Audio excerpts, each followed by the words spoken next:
Hey, Jamie, I'm so excited to be back chatting with you again. It feels Yeah, like it's it's been been a couple forever. weeks.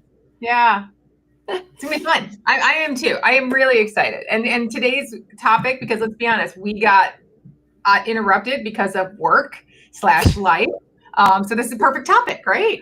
Absolutely. And I just to share with everybody, so when we decided to do this, we actually had the epiphany that we should schedule next week as well. So like I feel really accomplished right now. So I'm curious what you think. Is work-life balance an actual thing, or is it like believing in unicorns? I think it's a myth, to be honest. Given how much overtime people work, and most people put in, I'd say it's a unicorn with corporate sponsorship. I love that. I love that. Okay, so we kind of built an outline, just to kind of talking points about what we want to cover. And as usual, I think we should start with the history of like when did work-life balance become a thing? Because obviously it didn't used to be a thing. It did not. It did not. No, historically, let's see, it emerged somewhere around the like 1990s self-help boom. Is really where you started seeing work-life balance as an item. I mean, here's the facts. Americans work between 200 and 300 more hours per year than most Western countries. That's So a we lot. suck at this as a nation. Way to go. 70% of employees report poor work-life balance as the top reason for burnout. That sounds about And right.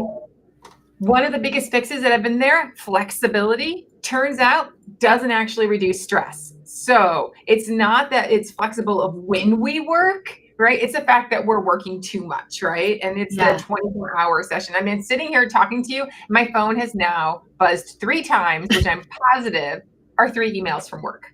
That's a, so. So work-life balance isn't a thing. People are burning out because it's not a thing. I know we still talk about it all the time. So, like, I'm curious if we think about it from a company perspective, do you think companies should care? Oh, really interesting. I'm the ultimate capitalist here, right, Cindy? Like I am sitting there going, look, if you can exploit your workers and they're letting you exploit them and you get more profits out of them, that would be awesome. However, in the real world where my heart actually does beat, I would say, yeah, they have to care, right? Because we're seeing so much more burnout that's there. We're seeing high flyers burn out and not take that next step in their career because of problems with it, right? They've had to step off the corporate ladder or do something else because the stress has gotten so much. And we Mm-hmm. actually see that, and there's statistics out there about how much burnout is costing companies and stuff like that. And they're all kind of scary. Mm-hmm. That's there. I think the important part of this suggests is like, what is actually balance? Is it a 40-hour work week? For some reason, we all think that that's the normal, but that was made by Henry Ford, right? Back in the 1920s. Like 40-hour work weeks weren't the norm. And Right. now we've got other issues. And I know you've talked about it in the past. We're doing different types of jobs. And so the strain of us working is different. 40 hours is not the correct answer. Right. No, that I agree. And I don't know if we're going to come to some sort of a revelation on what is the right answer. And I think it depends on the type of work that you do, honestly. But the one thing I'll say, from a financial perspective, when companies, like we would call it a curvilinear, like, yes, if you push your employees harder, you get more out of them, but to a point, and then you get diminishing returns. Like you said, burnout. And I think those diminishing returns can either be short term and like illness, people get ill faster, or emotional burnout that has them checking out, so drops in productivity, but also the long term burnout, like you said, like where people just quit. And so yeah, I think companies have. I don't want to say a responsibility. I don't know that I would say they have a social responsibility, but I sure think they have a responsibility on their P&L to keep track of this because it makes a difference in the productivity. I do too. Okay, let's just define work-life balance. Okay. To you, what does work-life balance actually mean? So, work-life balance for me is not a balance. It's a pendulum. And actually there's research that shows that highest performers in organizations work exactly like this. They work in sprints. So you sprint and recover and you sprint and recover. So but interesting thing, when I look at work-life balance, one of the mistakes I made is I didn't factor in rest. I factored in work, and then I factored in life. And sometimes the pendulum would swing to work, and sometimes it would swing to home. But it took me a long time to figure out that there's a third bucket, which is rest. And for me, that's solitude, looking at water, just like shutting down my brain thing. That's me. So for the longest time, so for me, it's a pendulum that swings with an occasional break in the middle to refresh. It does for me too. So my work-life balance tends to be a much a swing back and forth. I mean, if I'm having a crisis at home, it has to swing towards life, right? If I'm having opportunities or I'm just having a lot of fun at work, it swings towards work. And let's be honest, people who choose their careers like because they like what they do, right? That Mm-hmm. swings towards work can absorb more than 40 hours a week and be fulfilling and actually be a part of your life, right? And then there are other people who know work is just a paycheck, it's there. And so their work life balance is going to be very different. It's going to be individual. And that's going to make it difficult for companies, right? We're talking about the P&L, we're talking about the bottom line, but the answer for individuals is probably different. That's Oh, there. yeah. And that's going to make it hard on managers.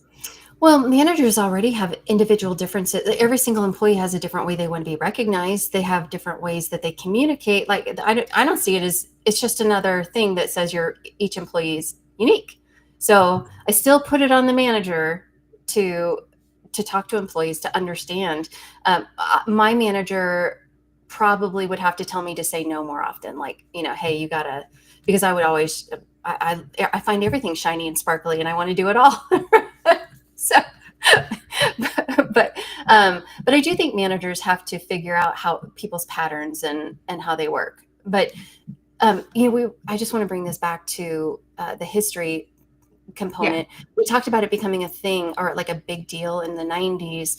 We had pulled up some research that so women got into the workforce basically in World War II. They were, only teachers before that, sometimes nurses. But the data says that it was 1990, 80, 90, where we hit our peak in the workforce, 60% of women going to work. So I think that's part of why this whole work-life balance thing started to come up, because previously there was, I think the home had more division of responsibilities. The dads probably weren't seen a lot at home, and they were at work, and women were at home. And so like division of duties, I think, played a role in it. I'm curious about your thoughts.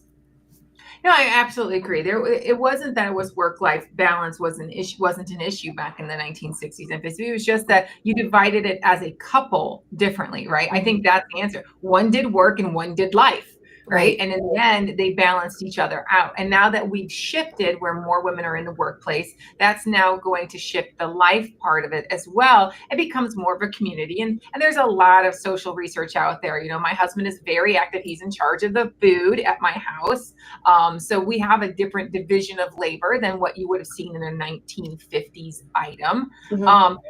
And part of that is because of the awareness of it. So even though I don't think work-life balance is actually possible to achieve successfully, there is, and it's definitely not a scale. Like I really wish we had a different phrase for it. I don't know. The phrase is Work, terrible. life, rest, success. I don't know how to explain it. Integration. Integration. Yeah. Yeah. There's got to be a different. I'm sure somebody came up with a different phrase, and we just don't know what it is. Sure. But I actually do. Yeah, I think you're right. I think it's because of progress we have made. That is important. I do think companies do recognize that work-life balance is necessary. Mhm. I find it really interesting because while they may espouse it, they don't necessarily live it. Right. Yeah. And that's actually a huge component of it. So when we talk about leaders leading by example, no matter what the company culture says, if the leader leads differently, the team will follow what the leader does. Because that's the norm that's set. So yeah, if you send emails at midnight or you send emails on a Sunday, that's what the delay send is for. But yeah, suddenly everybody's inboxes get flooded at 9 a.m. on Monday morning when I've been working on the weekend. But yeah, it's when leaders set the tone, and I'm the worst example of this, Jamie. I figured out a long time ago not to send emails on the weekend, but I would take meetings on vacation. I was like, Oh, me too. Me yeah, too. I was like, but it's my choice. But I was setting such a bad example. And I didn't understand what I was doing because I was thinking, I like to work. I want to be on this meeting. But that set the wrong message. It sent the wrong message. Yeah, and I absolutely agree with that. I'm guilty of the same thing. I really love what I do, so it didn't bother me to get in there. And to be honest, I'm a person who gets bored easily. So Mm, I love my beach vacations, but right next to me on that lounger is my laptop.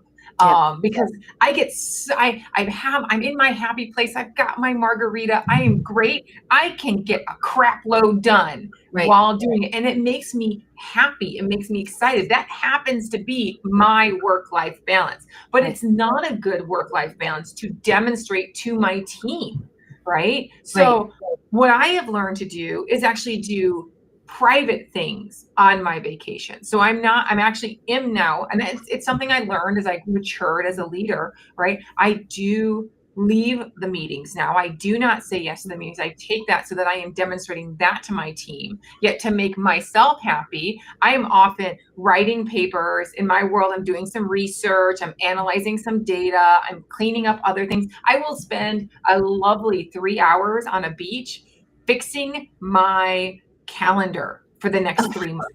That's awesome. Because it's time I never had, cleaning out that inbox and trying to organize my contacts and stuff like that. That is what I will do. It's something I've always wanted to get done.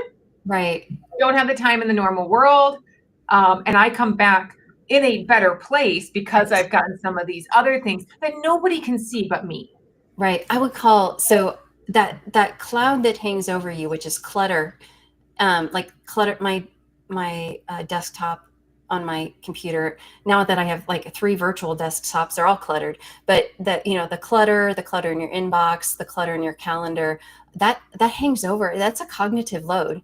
So when we do this stuff on vacation, I'm convinced that we're decreasing the load. This is part of our rest mechanism so that we can actually come back mentally refreshed because we're not, otherwise I know I would carry that burden through the whole Yeah. trip. Yeah. Absolutely right. Absolutely right. So let's talk a little bit let's give some tips. Okay. So work life balance, we both agree it's not really a 50-50. It's a pendulum, right? This Mhm. is the real world, people. Okay. It's got to swing back and forth. If you're complaining that you're not 50-50, you're not living in the real world. There are no unicorns and ponies everywhere. So I'm sorry. But there are some really good tips of how to do some work life balance. So I'm going to give you mine for today. We're going to go back and forth. That's Okay. awesome. Yeah. So figure out small wins. That's my first one that's here. So today you can see I'm very casual. I've got a t-shirt on. It says Saints. It's my kids' school because I actually have a soccer game to go to after school, after work today. And I don't have a lot of time between back and forth. First of all, I scheduled it. It's a meeting on my calendar that allows me nobody's going to input it there. I put it there the first day I got my soccer schedule so that I knew I would be free to do my kids' activity. And I'm dressed much more casually today at work than I normally would be because I'm going to support them. It's a city championship, so I need to be like the all out fan for today. It's a small win. It's not disturbing anybody up and down the hall, and it's planned, but it's a good way for me to balance that work and life. Yeah. All right, Well, your and turn. I'm gonna say it doesn't hurt that the Saints is the mascot for the university. I mean, Oh, it's true. But we're not wrong I don't color. know. Wrong It's a color. different. It's spelled, or I don't know. Yeah. Okay. Mine is all about time blocking and calendar blocking. So, especially in corporations, I'm learning like academia is a little bit different, but in corporations, people can see you're free, busy on your calendar, and they'll take stuff, right? So, I block all my time in the morning up to it used to be like 10 o'clock in the morning because that's when I think, well, I get a bunch of work done. I do my thoughtful work, and then I leave some time open in the middle of the day, but then I block the evening. The evening is mine. If you want access to my evening, you have to ask permission. Like if you want access to the times that are most important to me, you got to ask my permission. You can't just schedule something. And I think that is the biggest hurdle for a lot of folks is recognizing that they can claim their time and other people have to earn it, right? With a good request. When I first became a manager, customer service or support escalations was part of my job. So I felt like I always had to be on call, pick up every phone call. But what I finally figured out was I told my team, look, that my evenings are for my kids and my family. And if you want my attention, leave me a voicemail.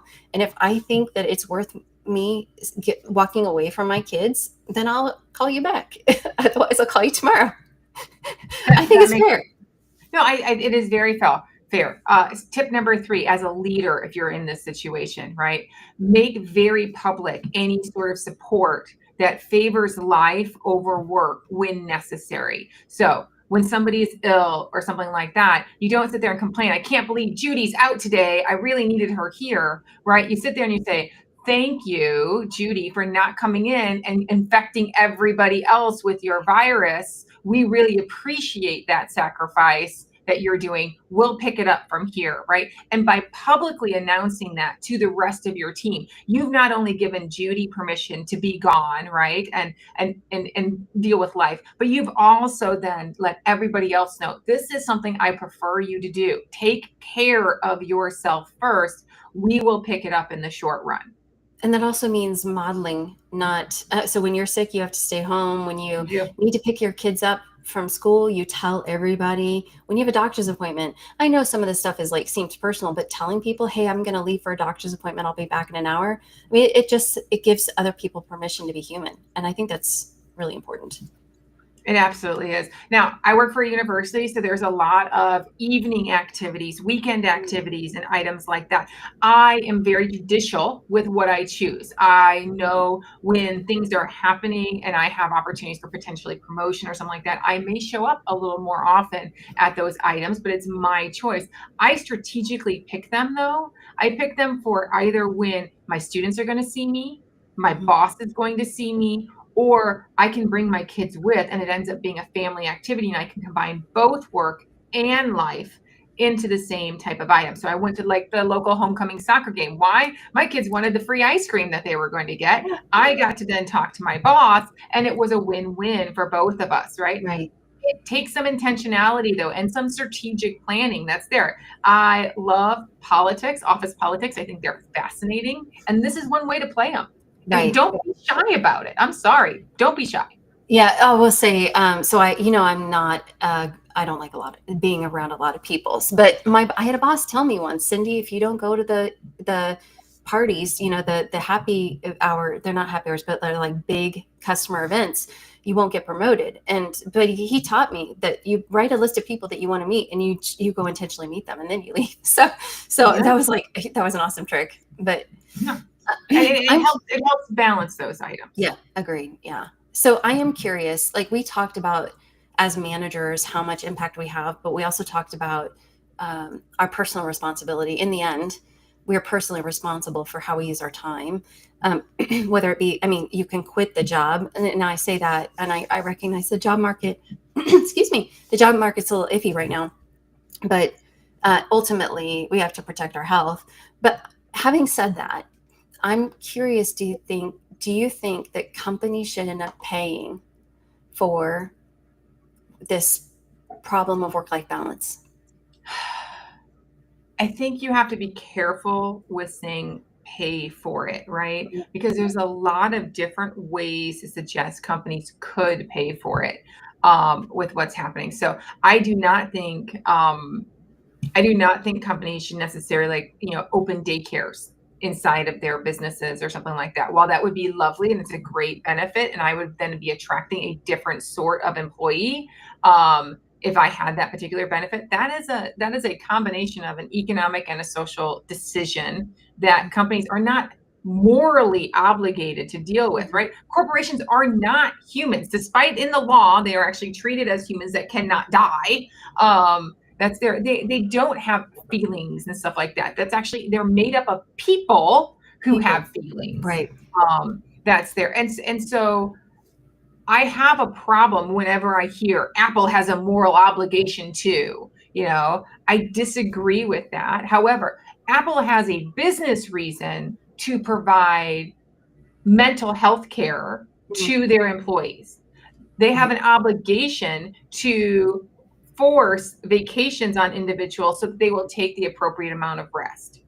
They Right. have an yeah. So it's that type of thing that I do believe companies should pay for. But most of the time, the reason that you're going to do that is because it protects your bottom line. Yeah, I agree. Yeah, I agree totally. The one thing that I think is just a bit misguided, and I think is companies implemented wellness programs, mental wellness programs.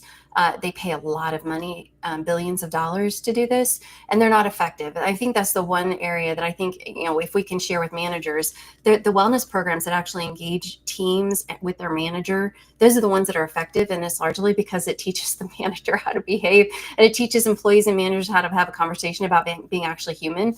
So I do think companies could lean into the research that will help their bottom line. Right, the idea is in the right place. The execution maybe is not working the way they thought it would, but I do believe that the companies that would encourage their people to take all their time off, if they have it, the ones that have unlimited time off, if they measure the minimum that they take to try to make sure that they take more than the minimum, I think those are the things that will be very effective in ensuring their teams are productive and their best employees survive. Yeah, I absolutely agree. And to be honest, most of the stuff is just, it doesn't seem that hard to me. That's my whole problem with all of this is, I'm sorry, can you just be human? Be a manager who's human, who recognizes what your impact is on individuals, right? And for the most part, whenever you meet individual managers, they all think they're doing a better job than they probably are at this item, right? And so I think one of the issues is always going to end up being, you want better work-life balance in your company, improve the communication between you and the layer above you and the layer below you. Yes, that I totally agree. I totally agree. So, well, did we cover it all, Jamie?